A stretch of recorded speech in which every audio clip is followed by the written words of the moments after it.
Hello history buffs and welcome back to the channel. As part of Women's History Month, I thought I would cover the 5 women who ruled England and Great Britain in their own right. The first 2 incredible women on this list were Queens of England, as we had not been united with Scotland. And that last person on our Honourable Mentions before we return to our official Queen Regnant is Queen Mary II. So technically Queen Mary II would have been and could have been qualified as the next Queen Regnant on our list.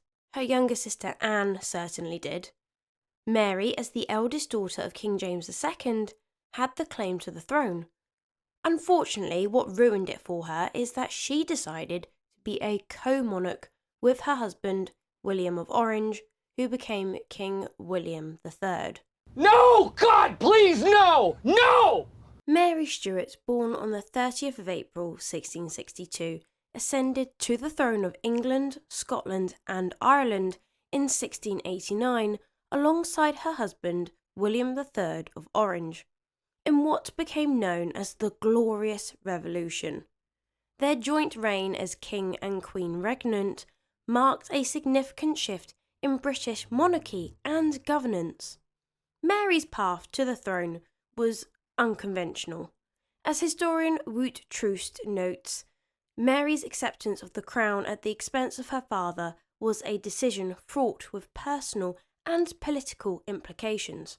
The Glorious Revolution saw Mary's father, King James II, deposed due to his Catholic faith and absolutionist tendencies. Mary, a staunch Protestant, was invited in closed commas, to rule jointly with William, a move that historian Tony Claydon describes as a carefully orchestrated political compromise. The joint reign of William and Mary was unique in English history. While William took the lead in military and foreign affairs, Mary was far from a passive consort. Historian Pauline Gregg argues that Mary proved to be a capable ruler in her own right, particularly when William was away on campaign. She managed domestic affairs skillfully, earning the respect of politicians and the public alike. One of Mary's most significant contributions was her role in establishing the principle of cabinet government.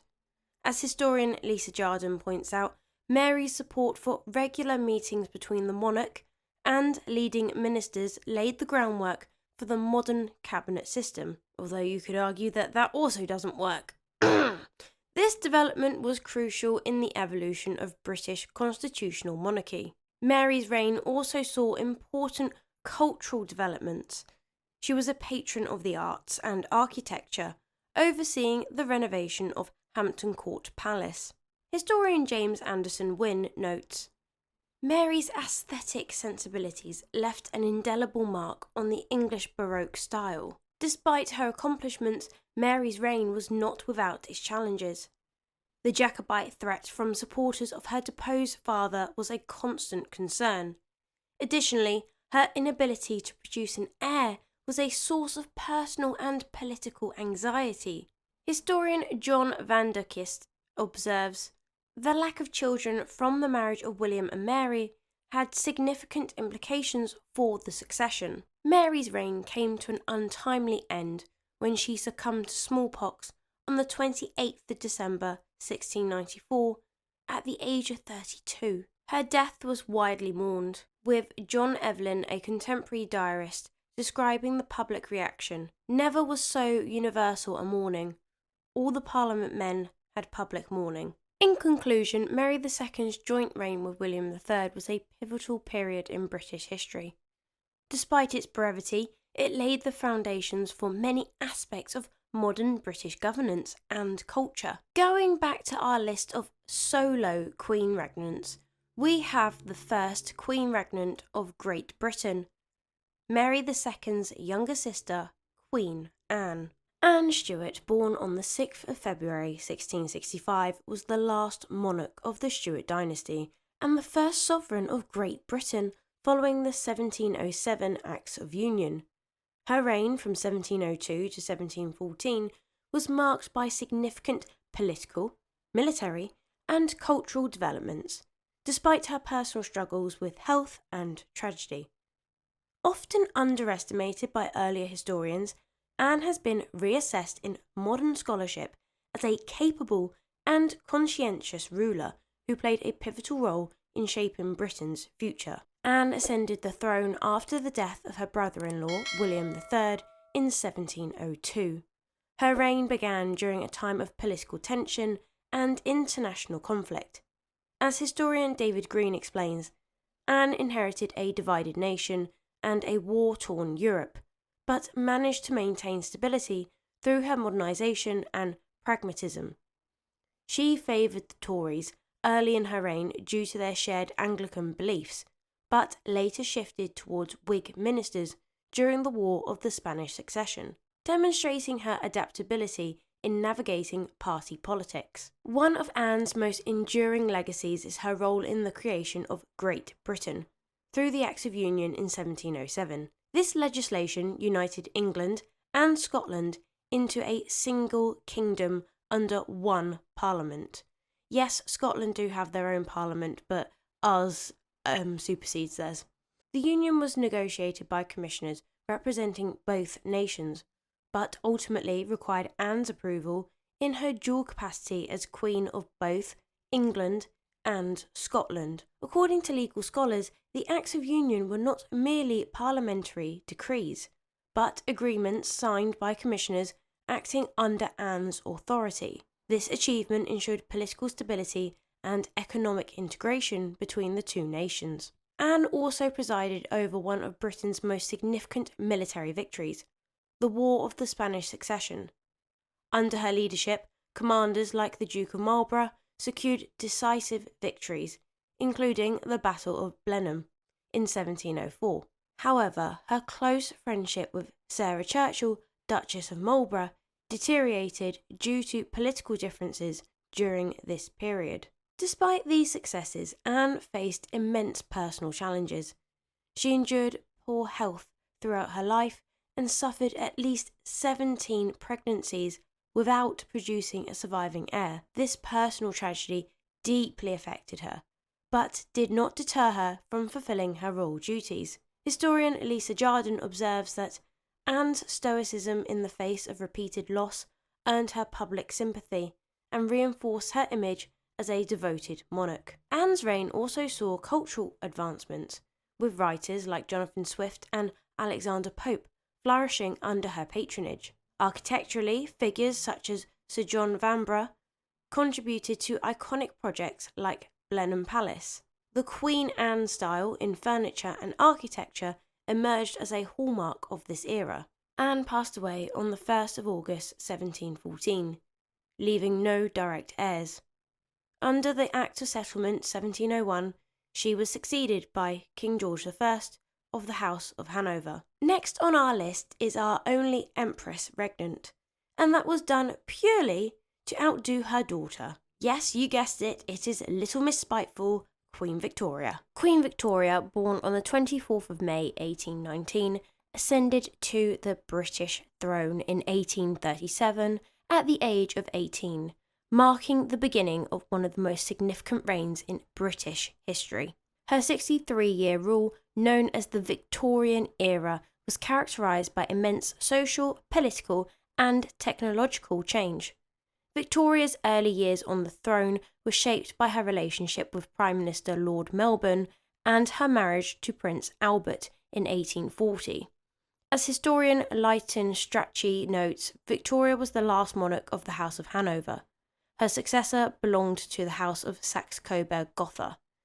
This marriage not only brought personal happiness, but also had a profound impact on her reign. The Queen's role in governance was largely consultative. She had been content with a purely consultative function in relation to ministers who were in effect chosen for her by Parliament, sometimes much against her own ideas of their fitness. Despite this, Victoria maintained a strong interest in political affairs throughout her reign. Victoria's era saw significant expansion of the British Empire.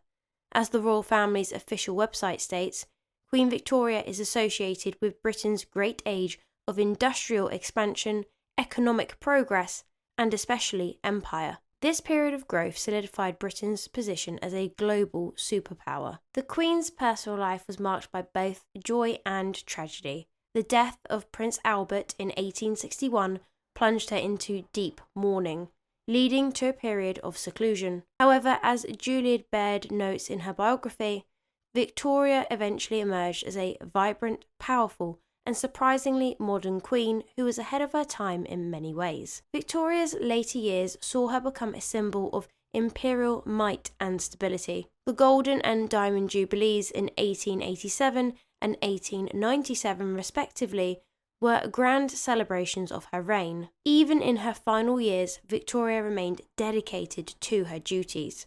Queen Victoria passed away on the 22nd of January 1901, leaving behind a transformed nation and a vast empire. Her legacy continues to fascinate historians and the public alike, with Lucy Worsley aptly summarising, "She would prove that even ordinary girls could do extraordinary things." Queen Victoria was our longest reigning monarch, let alone Queen Regnant, until the next lady took her crown. The cheek, the nerve, the gall, the audacity, and the gumption. And lastly on our list is Britain's grandmother, who we all sadly lost in 2022, Queen Elizabeth II. Guys, I'm not even kidding. I cried when I heard Hugh Edwards break the news about the Queen's passing, and I had recently lost my grandmother at the time, and I just felt like I'd lost her all over again. And I know so many people in my inner circle who felt the same. Queen Elizabeth II was born on the 21st of April 1926 in Mayfair, London. She was Britain's longest reigning monarch, serving as Queen of the United Kingdom and other Commonwealth realms for over 70 years. Her reign, which began on the 6th of February 1952, following the death of her father, King George VI, spanned a period of immense social, political, and technological change. Elizabeth's steadfast dedication to duty and service made her a revered figure in both Britain and across the world. Elizabeth's early life was shaped by her unexpected path to the throne. Originally third in line to the crown, her destiny changed with the abdication of her uncle, King Edward VIII, in 1936. As historian Dr. Jonathan Spangler notes, Elizabeth's life was marked by a sense of duty from an early age. She stepped into her role as heir with quiet determination and grace. During World War II, she served as a mechanic in the Auxiliary Territorial Service, demonstrating her commitment to the nation even before she was queen. Her coronation in 1953 was a historic moment, watched by millions around the globe as it became the first televised coronation. Elizabeth's pledge during her 21st birthday speech encapsulated her lifelong commitment. "I declare before you all that my whole life, whether it be long or short, shall be devoted to your service." This promise defined her reign and earned her widespread admiration. Elizabeth II presided over significant milestones in British history. The decolonisation of Africa and the Caribbean saw Britain transition from an empire to a commonwealth of independent nations. Despite this shift, Elizabeth played a pivotal role in maintaining unity within the Commonwealth. Dr. Spangler highlights that Elizabeth's non-political yet maternal presence helped transform the Commonwealth into a family of nations. Her reign also saw moments of profound personal and national challenge. The death of Princess Diana in 1997 tested public perceptions of the monarchy. However, Elizabeth adapted to the changing times, modernising royal traditions while preserving their core values. Historian Robert Lacey observes that Elizabeth's ability to balance tradition with modernisation ensured the monarchy's survival in an era of rapid change. Her leadership extended beyond politics. She became a symbol of resilience during crises such as the COVID-19 pandemic. Her message to the nation, "We will meet again," echoed wartime solidarity and offered hope during difficult times. This ability to connect with people cemented her role as a unifying figure. Her Platinum Jubilee in 2022 celebrated an unprecedented 70 years on the throne. Reflecting on this milestone, the Queen remarked, "When it comes to how to mark 70 years as your Queen, there is no guidebook. I remain committed to serving you to the best of my ability." This sentiment underscored her enduring dedication. Queen Elizabeth II died on the 8th of September 2022 at Balmoral Castle, marking the end of an extraordinary era. As historian Dr. Spangler aptly summarises, Elizabeth II was not just a monarch. She was a constant presence who embodied stability and continuity during decades of transformation. And that's it. That's all of our Queen Regnants, with some honourable mentions. It's not a particularly long list, but it is a formidable list. A woman who wrote the blueprint, her sister nicknamed Gloriana, who defended our country from the Spanish Armada, the first ruler of Great Britain, the founder of what was at the time the biggest empire in the world, the British Empire, and a nation's grandmother. If you enjoyed this video, then please leave a like and subscribe to the channel if you haven't already. Turn that notification bell on so you never miss an episode. And as always, have a wonderful day.